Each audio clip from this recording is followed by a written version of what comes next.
Você tem noção que você vem mexendo com o cérebro das pessoas em relação à mudança de como está ganhando dinheiro, sendo que a maioria da sociedade ela vem praticando como pessoas que é CLT? Outra pergunta, só mais essa. Quando você descobriu que deveria viver somente da bolsa? Porque você sofreu alguns processos no decorrer da sua vida, da sua experiência, fez com que você perdesse tudo que você investiu, você teve que voltar a trabalhar para levantar um capital para se reingressar de novo no mercado. Obrigado. Obrigado pela pergunta. Sabe que tem vezes que, quando eu encontro com as pessoas, quando eu vou para algum lugar e etc., sempre vem alguém me abordar e falar comigo, tirar alguma foto e etc. E, apesar de estar fazendo esse tipo de trabalho de educação financeira há bastante tempo, eu ainda, às vezes, eu me belisco para ver que, porra, cara, uma pessoa foi transformada por alguma coisa que eu falei. Então, tem vezes que eu não tenho a noção. O que eu tenho noção é do que eu faço e do que eu falo e do meu trabalho. O que isso repercute, eu consigo ver por alto assim na vida das pessoas. Por isso que eu quero começar a fazer mais eventos presenciais para poder olhar no olho a olho e ver, cara, como é que eu te ajudei de verdade? Fala para mim. Mas eu imagino que a gente consegue, através do trabalho, ajudar bastante pessoas, né?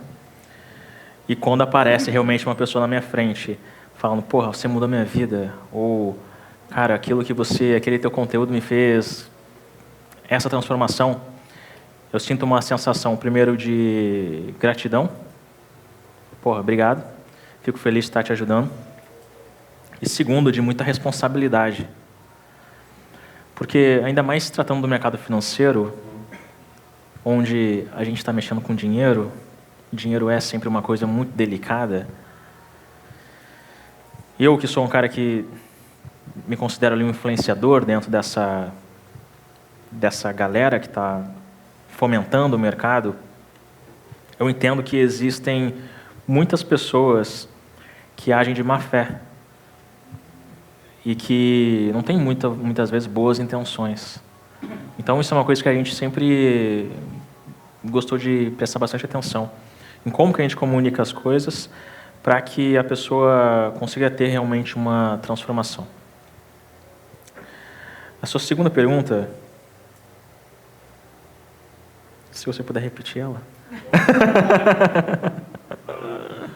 Som. A minha pergunta, a segunda e última, é essa.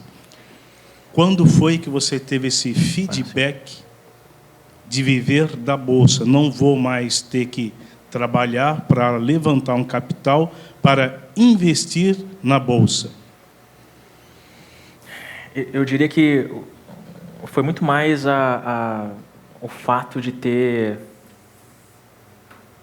passado por todos os processos que você comentou, de dificuldade, e percebido que fui eu que me coloquei naquelas situações. O trade, para mim, foi uma forma de eu ser a minha melhor versão. Então, eu vejo o trade como não unicamente geração de caixa, mas também como se fosse um treinamento diário para eu ser um Suriel melhor.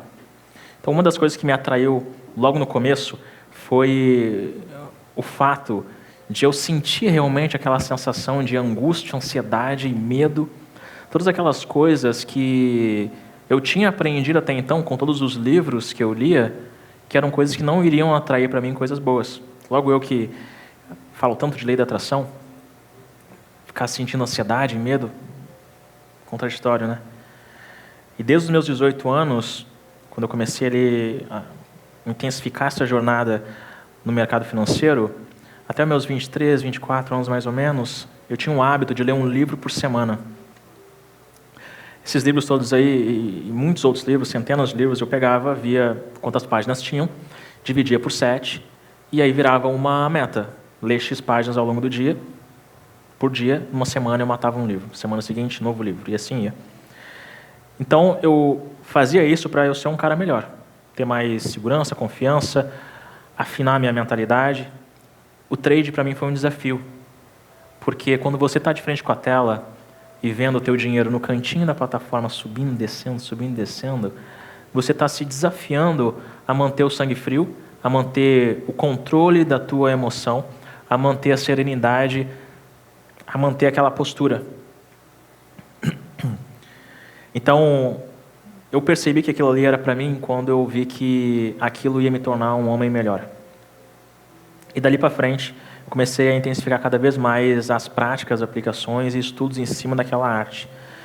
Mas a grande virada de chave, porque assim, começar em 2011 e ter 1 milhão na conta em 2014, esses 3 anos, 2014 até poderia ser alguma coisa, mas hoje em dia 1 milhão não faz muita coisa.